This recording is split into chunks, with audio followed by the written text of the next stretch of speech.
ঝিনাইদহের পূজা মণ্ডপে মন্ত্র পাঠ করলেন জামায়াতে ইসলামীর কেন্দ্রীয় সূরা সদস্য ও উপজেলা জামায়াতের নায়েবে আমির। আসনং চরণং দৃষ্টা পথের নারী বিপর্জিতা জাগরণে বিপদ নাস্তি অধিক ক্রোধে ধর্জিতা শ্রীমদ্ ভগবত গীতা। 10 অক্টোবর রাতে ঝিনাইদহের কোটচাঁদপুর উপজেলার সোলেমানপুর এলাকার একটি মন্দিরে বেদ ও পুরাণ থেকে কয়েকটি মন্ত্র পাঠ করেন জামায়াত নেতা মতিয়ার রহমান। সে সময় শঙ্খ ও উলুধ্বনি দিয়ে তাকে অভিবাদন জানান সনাতন ধর্মাবলম্বীরা। তুমি নির্মল করো মঙ্গল করে মলিন মর্ম ঘুষায়।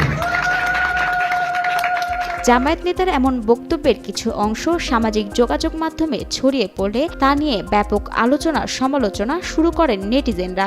অমর কবি কাজী নজরুলেরও কবিগুরু ছাত্র বলেছেন, একটি বৃন্তে দুটি কুসুম, হিন্দু মুসলমান, মুসলিম তার নয়নমণি, হিন্দু তার প্রাণ।